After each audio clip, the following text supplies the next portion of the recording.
Every day, countless women navigate their environments with an underlying fear of harassment. Statistics reveal that nearly 80% of women have experienced some form of sexual harassment in their lifetime.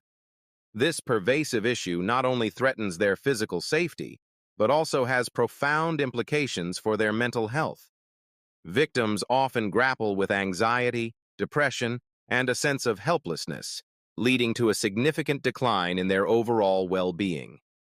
The impact of harassment extends beyond immediate emotional distress.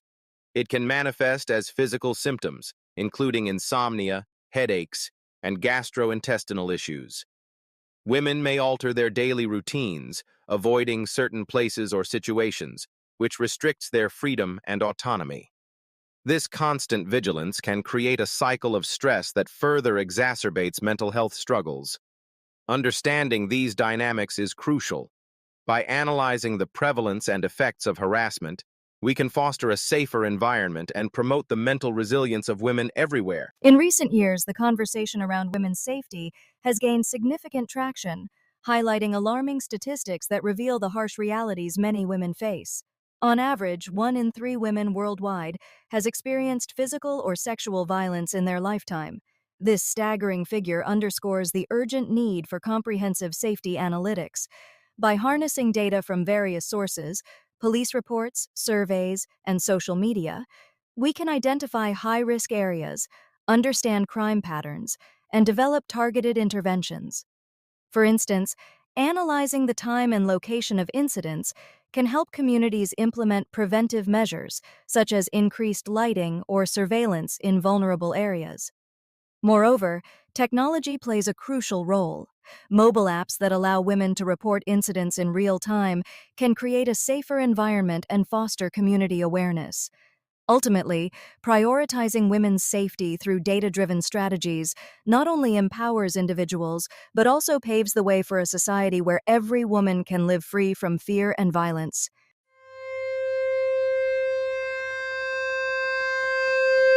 The graph depicting the sum of rape cases from 2001 to 2014 would paint a vivid and often stark picture of how society has grappled with this heinous crime over time.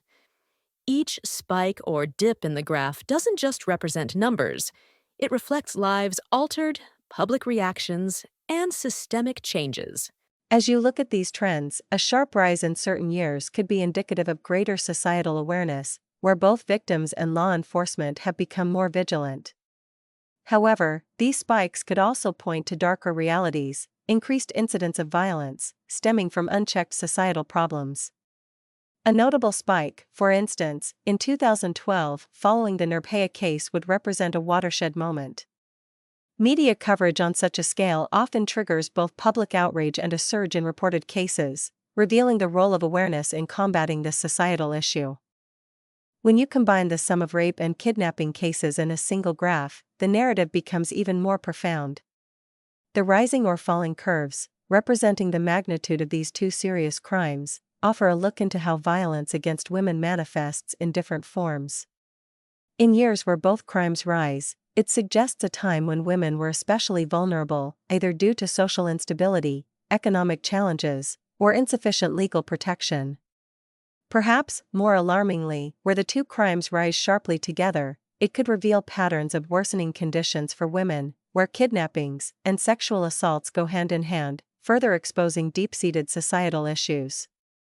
This analysis may even reveal connections between seemingly different crimes, offering clues to policymakers about what drives these tragedies. A graph tracking assaults by husbands or relatives would add a deeply personal layer to this broader narrative. Unlike other violent crimes, domestic violence occurs within the very homes where women should feel safest. If the graph reveals rising numbers, it could highlight systemic issues, patriarchal norms, lack of legal recourse, or social stigma that keeps women from seeking help. On the other hand, any declines post-2005 could showcase the positive impact of legislation, like the Protection of Women from Domestic Violence Act, 2005, which not only criminalized such behavior but empowered women to step out of abusive situations. However, the challenge with domestic violence is that much of it goes unreported, making this graph a potential underestimation of the real situation. Together, these graphs tell a comprehensive story, one that transcends the raw data and delves into the human impact behind the numbers. They reveal how different forms of violence against women, whether by strangers or by loved ones, have evolved over time, and how both societal awareness and legislative actions have shaped these trends. Each graph not only showcases crime patterns, but also offers a call to action, urging for continued vigilance, stronger legal frameworks, and deeper societal change to ensure that these curves trend downward in the future. The rising crime rate against women in India is alarming. Statistical tools reveal a disturbing trend. Bar diagrams illustrate a sharp increase, correlating with economic decline. Each incident not only devastates lives, but also erodes national wealth. A society that fails to protect its women jeopardizes its own future and prosperity. Women's safety is not just a fundamental human right, it's a cornerstone of a thriving society. When women feel safe, they contribute more actively to the economy, education, and community life. A secure environment fosters empowerment, enabling women to pursue careers, participate in politics, and raise families without fear. This leads to a more balanced and equitable society, which is crucial for national development. By collecting and analyzing data on incidents of violence and harassment, we can identify patterns and hotspots. This information allows governments to allocate resources effectively, implement targeted interventions, and craft policies that address the root causes of gender-based violence. Moreover, data-driven approaches can help raise awareness and educate communities about the importance of women's safety. Ultimately, investing in women's safety through informed strategies not only protects individuals, but strengthens the fabric of society as a whole.